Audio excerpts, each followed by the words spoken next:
Hey y'all, I'm back with you. I know it's been a minute. I know it's been a while, but had a lot of stuff to take care of, y'all. I've been busy, busy, busy. So this one, I'm just now coming around to doing my RuPaul Drag Race review. But, but I'm gonna start off with a new show that I'm just now getting into, and it's like one of these Tales from the Dark Side, Tales from the Crib. What else? Twilight Zone type vibes. It's an anthology, and it's called Two Sentence Horror Stories. So I Googled it and I said, wait a minute, you mean to tell me this has been on for a while? So I was like channel surfing the other night and I saw it. I was like, okay, let me see what this is giving. So I see that it's been on a while, but y'all, I'm just not getting onto it, but it is really a key. It's a good show. So the episode that I saw was called Essence. And it starts off with a girl at a salon, at a nail salon. She's a manicure tech, like on Claws, right? Like on Claws. And she's falling on hard times. She's actually homeless.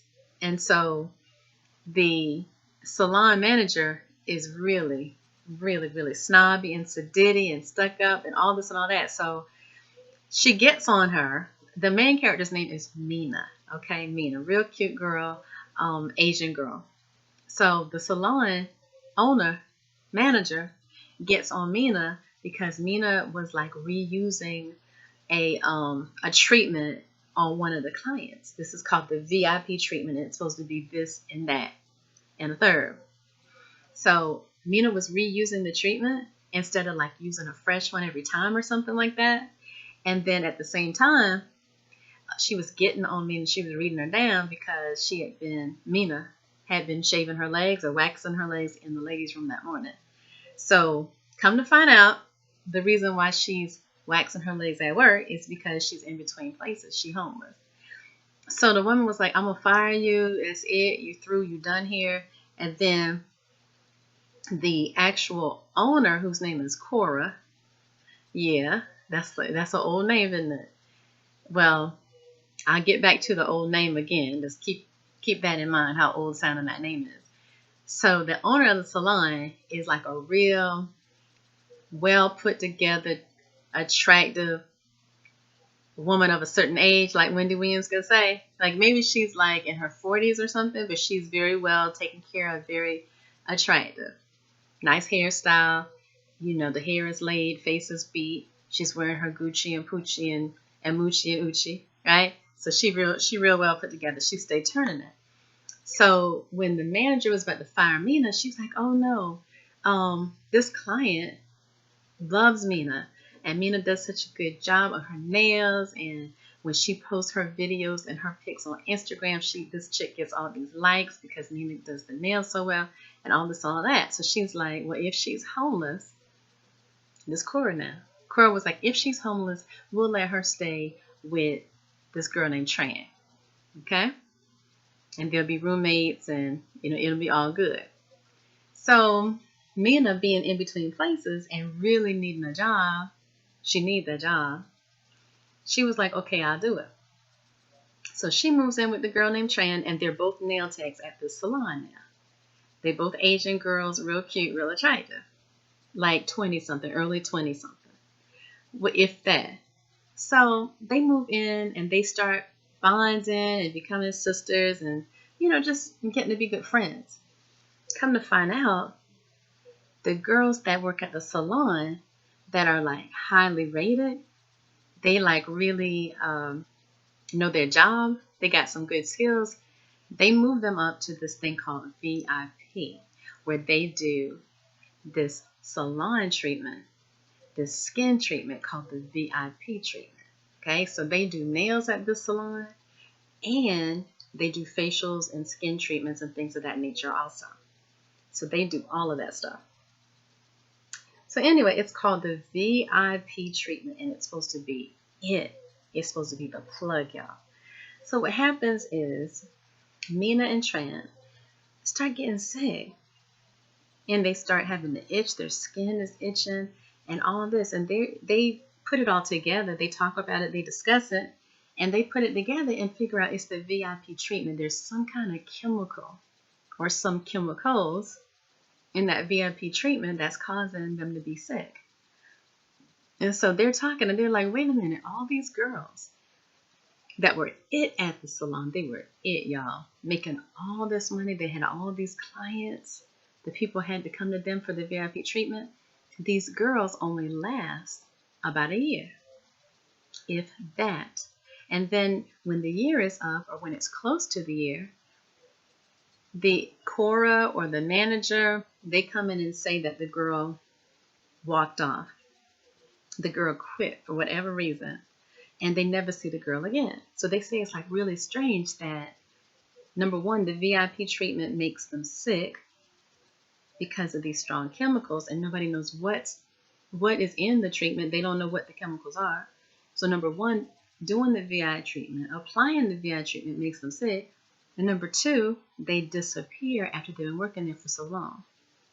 So they disappear. It's like mysteriously they get fired or they walked off or they just don't come back or whatever.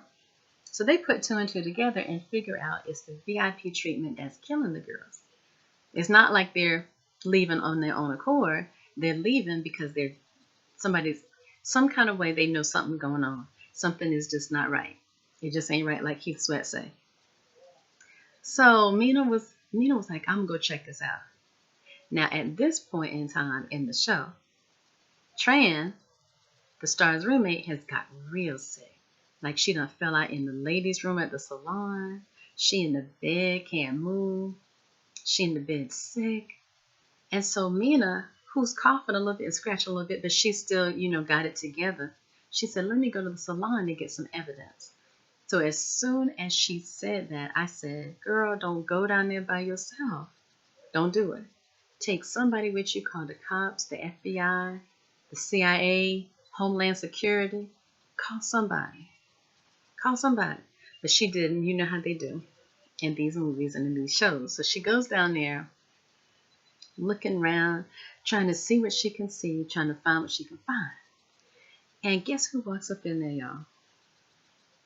Cora, the owner, the one that's got the nice hair and the nice nails and Gucci, all that stuff. She dressed. Every time you see her, she turning it. She comes in there. She goes straight to the little, cabinet where they keep the VIP treatments. And she bypasses the VIP treatments. They're in, little pink. They keep the VIP treatments in little pink bottles. Pink and gold. Cora don't go for those. Cora goes for a jar. She takes the jar out of the cabinet. And y'all hear this part. This is where it gets good.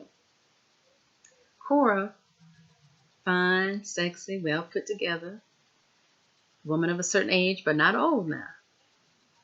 But the name Cora now. Keep that in mind. She takes this jar out, puts it on the counter, and starts eating from it. And whatever it is in there, y'all, it looks strange. It looks like little red, like something red and thick and not appetizing, not something that you would want to eat. And so Cora's eating it, and Mina's hiding, of course. She hiding. And she looks, and Cora looks horrible. Cora's head coming out. Cora's face look old. She's real skinny. Cora looked like a witch, y'all. An old witch. Not a young one, but an old one. So Mina's sitting back there, she hiding. And she taking this all in. Because it's something that's just not right about the whole thing. So this was she make her mistake. Well, we'll talk about whether this was a mistake or not, but this is how it went down. Mina ends up taking a picture. She got her cell phone with her, right? She takes a picture of Cora eating whatever it is in this jar. So she can have it on her cell phone as evidence. That's going to be her receipt, right? Those will be the receipts. Well, when she takes the picture, you know what happens. Cora hears the little flash, or hears the shutter or the little snap, whatever you want to call it, the sound that's made by your cell phone when you take a picture. So Cora's like, oh, Mina, let me tell you, girl, let's make a deal. And she tells her, this is like what we call the villain speech, where the villain reveals their true motives and their true intentions and all this. So Cora was like, she was eating the girls' organs. So like, okay, let's put it all together. Let's put it together now at this point. We're going to wrap it up. You remember how Mina and Tran were saying that the VIP treatment girls, the girls that applied the VIP treatment and made all this money and had all this fame and fortune? Well, how they were getting sick and then they would disappear. And they figured they was dying, but they couldn't figure out how, or they didn't know the specifics. Well, come to find out, when they were real sick, Cora, with the old name, would finish them off, kill them, and her thing was to eat their organs. And you're like, why would she do that? That's horrible. It is. Her aim was to stay young and beautiful and fine and sexy forever. So Cora, if you had seen her eating them things in the jar, she looked like she was about 200, 300 years old. So it's like some kind of vampire werewolf type thing. So she eats their organs to stay young and beautiful forever. But here's the thing, she got to keep doing it. So she can't just say, okay, that's cool, that was nice, I'm fine and beautiful forever. She got to keep doing it. So she got to keep killing the girls and keep eating their organs so she can stay young. So she's making a deal with old girl. Give me your phone and I'll hook you up with this thing. I see your roommate, Tran, is sick. She's not doing well. She's, struggling or whatever. So we'll finish her off and I'll let you eat her organs so we can just, me and you can both be up in this hustle together. So Mina's like, no, I'm not with it. I'm not doing it. I'm not down with it. So old girl Cora, and that's why I'm saying her name sounds so old, right? That's the tip off. When you see her at first, she's very attractive, beautiful, well put together, very glamorous. But the name Cora, it gives it away, right? It's like, wait a minute, that name is kind of old. So that's the tip off, the old name. So Cora actually is an old woman. That's why the name's so old. Okay? Remember I told you to keep the name in mind. So what happened was Mina ended up passing out. And Cora has this thing where she can like make people faint, make people fall out. She's some sort of witch or something. Mina falls out and they cut to the next scene. Okay? So they go to the next scene. First they went to commercial. You know how that is. Then when they came back, you see Tran, the roommate that was real sick. Real sick. Tran looks gorgeous. Her hair is long and thick and black and laid. She got her nice little outfit on. Her face is beat and she looks happy. And guess what? Tran is off of her sick bed, not just doing nails, not just doing facials, not just doing skin treatments, but Tran is running the salon. She's the manager of the salon. So you see her just doing her thing.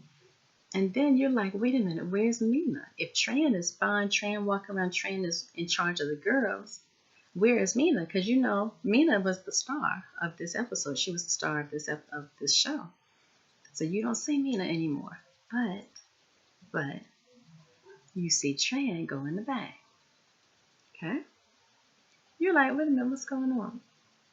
What's really happening here? So come to find out, when she goes in the back, the girls have Cora. Old woman Cora, eat people organs to stay fine, Cora in the back. And they got her in a chair, tied down, handcuffed to the chair. And Mina goes over, Tran goes over and is like, we're going to make sure that nobody ever has to, do this thing again to stay young. So she goes over and she takes like a pair of pliers or something and pulls Cora's nail off. Oh, yes, she does. So it's something like they flip the script on Cora, that they're going to stay young and beautiful and fine forever. And like they're eating the parts of Cora that will help them stay young. So that's nasty, disgusting. I guess Mina passed away. I guess they got rid of Mina. And I guess maybe Tran ate Mina's organs. And then Tran became, in charge of the girls now. So now Tran is the one that's fine, beautiful, sexy, gorgeous, well put together, turning it, breaking it up, running the salon. And Cora in the back. Cora is being held captive. And they're using her body parts, her organs, whatever, to stay fly. So Every episode ends with two sentences that sum up the movie, the show, the episode, the script, the storyline. So it's like, it's cute because you watching it and then you're like, how they gonna sum this thing up? Like, what's the deal here? So with this one, it ends with, I was always impressed by her looks, but I didn't know who she had to eat to get them. You see what I'm saying? So yeah, it's kind of disgusting, kind of macabre, but it was a key. I enjoyed it, so I'm gonna start watching that every week. Again, it's called Two Sentence Horror Story, and you gotta wait till the end of the episode to see what the two sentences are. And the two sentences are like a summation of what happened, but it's like black comedy. It's like it's funny, but it's not. So that's my new thing, y'all. I'm gonna get on it. If I can remember, I think it's Tuesday night. Because, like, if basketball is on, y'all, you know how I get now. If NBA is on, I'm going to watch NBA. If my baby Kyrie, my baby daddy, my love, Kyrie is on, I got to watch me some Kyrie Irving. Okay? But other than my baby Kyrie, unless it's one of my teams, because, I have several teams. I got several of them. I have several basketball teams. I have on the East.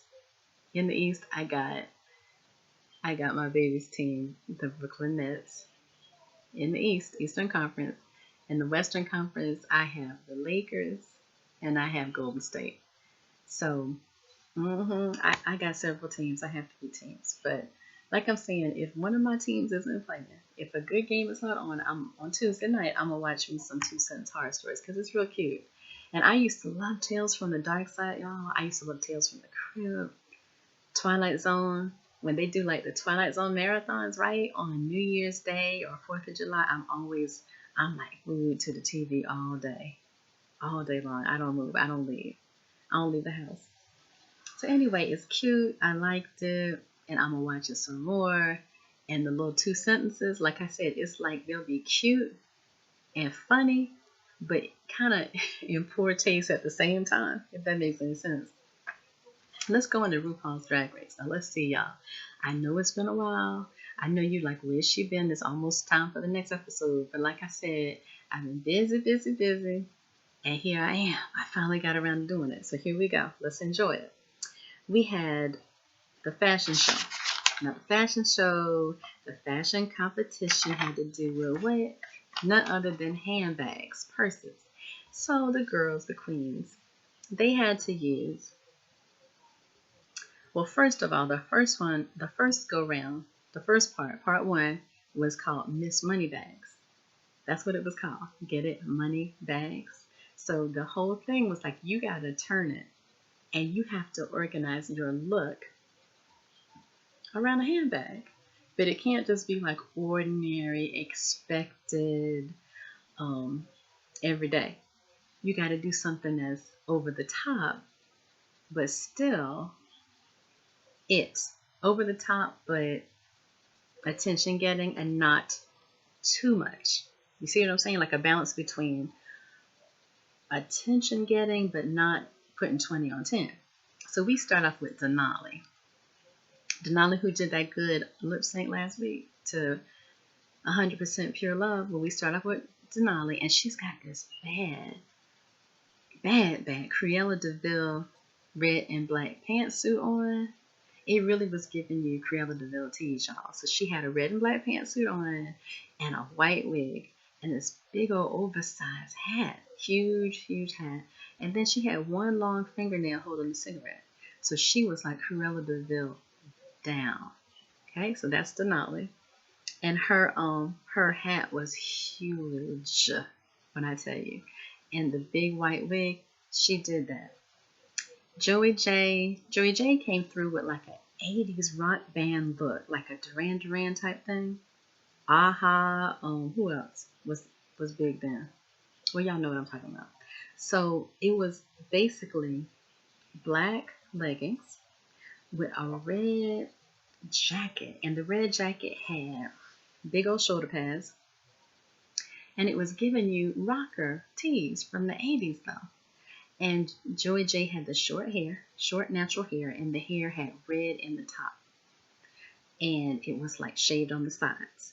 And she had herself an eye patch on like a pirate and a big old oversized purse. That was Joey J.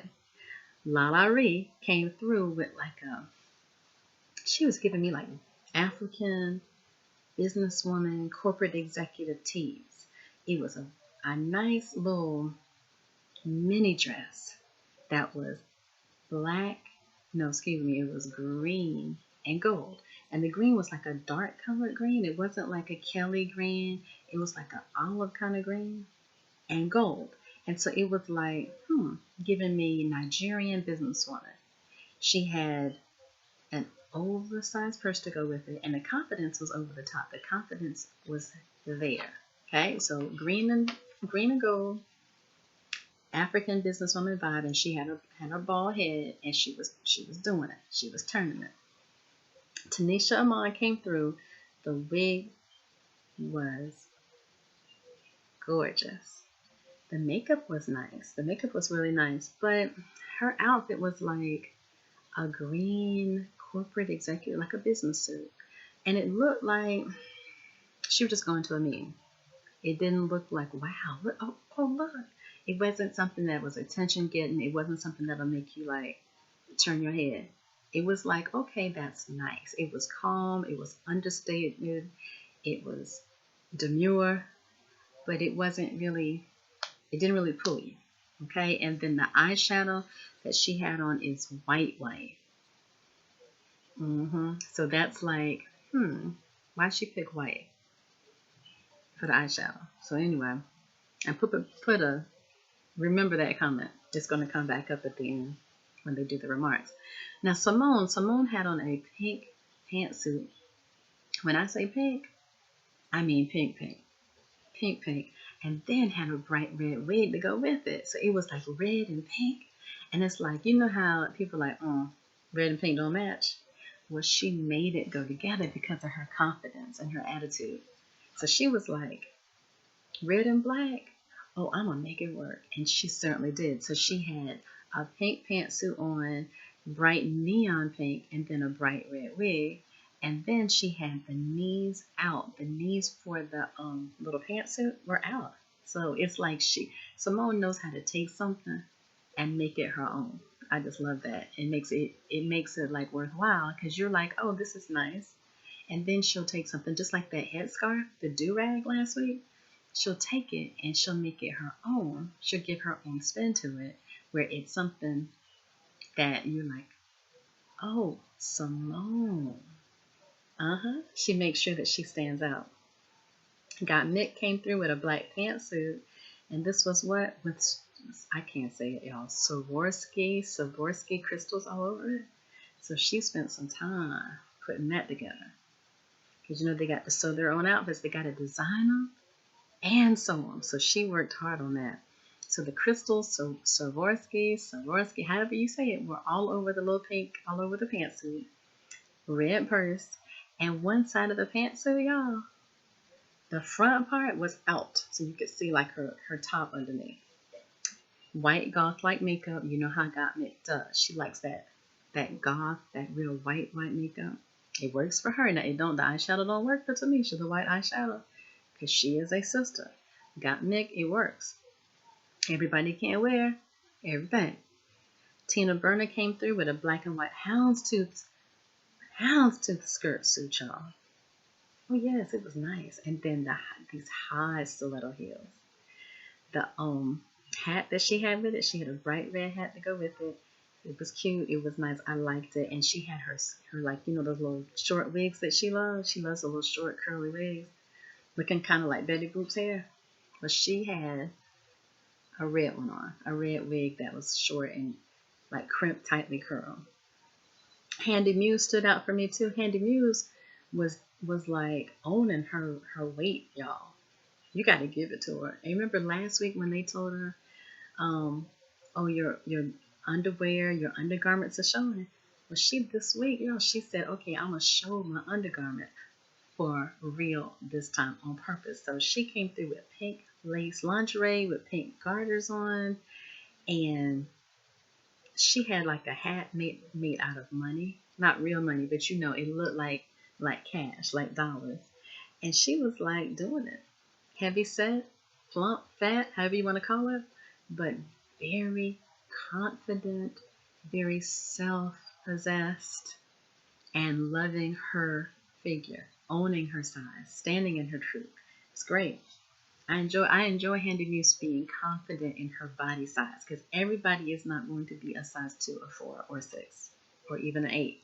So this week she was like, okay, I'll show my undergarments, but I'm going to show them on purpose this time.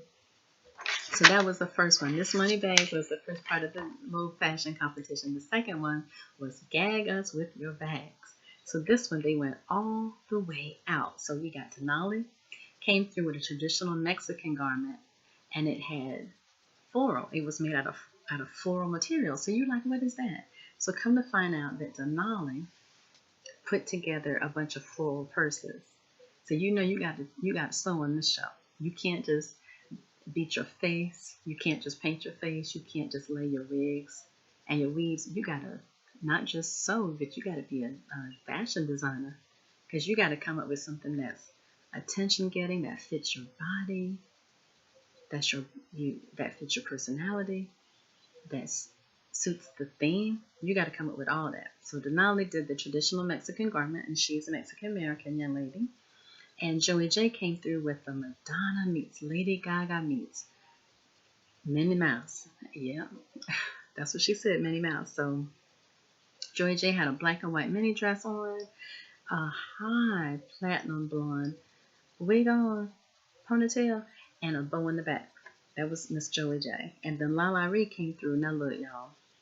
Lala Ree did well the first round with that Nigerian corporate executive banker business on the look. But this second one, when you supposed to go all out with the sewing and the design, and all she had on was a black leotard with pink and black gift bags glued to it. Yes, it's like no type of imagination, no type of skill, none of that. Very elementary, too simple for RuPaul's Drag Race. Way too simplistic and way too just basic. She had on some black boots with it that were just boring. The black leotard was boring. It just was like, girl, what did you do with all this time? I mean, it was like the little bags that you like, little gift bags, and the little ones. You know, when you don't really want to wrap no gift, so you say, I'm just going to put it in a gift bag with some tissue paper. That's what it was. That's what it was given. Elliot, with not one, but two T's, came through with the pink and white bikini top, and the pink and white mini skirt, and an oversized jacket to go with it. And that was cute. And Simone, again, I tell you, Simone knows how to take things and make it outstanding and make it her own. She had a red and white bikini top on, striped, and a red and white striped mini skirt. And the stripes, it was striped now. The red was like really, really large. So it wasn't like the little small stripes. It was long, wide stripes. And it suited her. And then she also had a red and white striped choker for a necklace. And her hair, long black ponytail, so it was like the black ponytail went with the red and white on the little bikini top and the miniskirt. So Simone, like she always, to me, in my opinion, she always turns the runway. She really does. And Rosé had on a high, stiff blonde afro. That's what it looked like, was an afro. Yeah, lots of hairspray. Lots of product in it, and she had on silver. So like a silver little mini dress with a bunch of little balls on it. That's what it looked like, was balls, but it's actually little purses. And she had a silver necklace, and she was like twirling around, right? And the twirling showed off the little bags that she had sewn on the little outfit. So that helped the judges to see how extensive her work was, how much work she had done on the dress. Utica, y'all. Now, Utica did this. Utica came through Her little outfit was made out of sleeping bags. Yes, ordinary everyday sleeping bags, but the way she sewed them and the way she constructed the outfit and the way she put it together, Miss Utica made it look like a regular, outfit that you would see on the runway. Not regular. She made it look like a fashion statement. Something that you would see on the runway, something you would see at New York Fashion Week or Paris Fashion Week. So I liked it. It was sleeping bags, but it didn't, you couldn't tell until she told you, until she said something about it. And it also, the little sleeping bags was red and light green. Okay. So it was a look. It really was. So the tops for the week. Who were the tops? It was Denali, Elliot with not one, but two T's. My girl Simone, who stayed turning it. Handy Muse, who owns her weight. She owns it.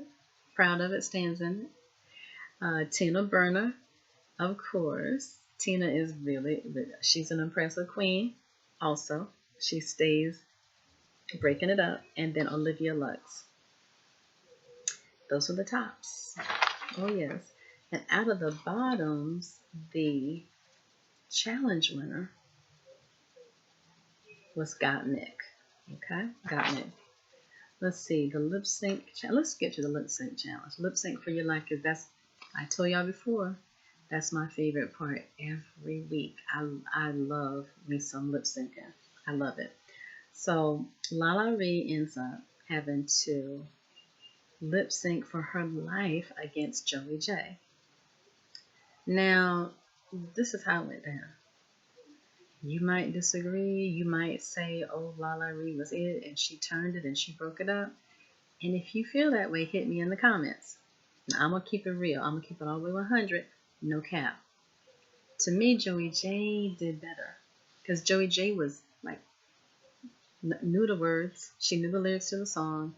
Joey J was doing her dances, doing her dance. And it wasn't anything like outstanding in terms of dancing. But she was dancing. She was moving around the stage, using the area. And she was giving the judges eye contact. She was confident.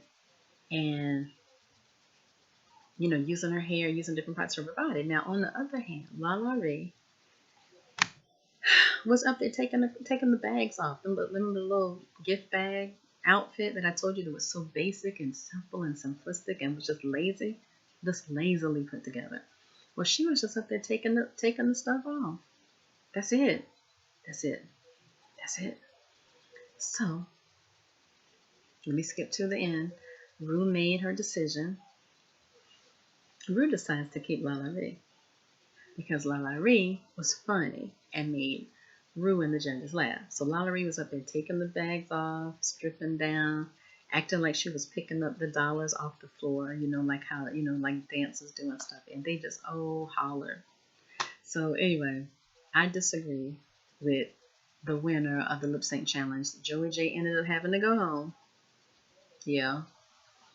And Lala Ree stayed.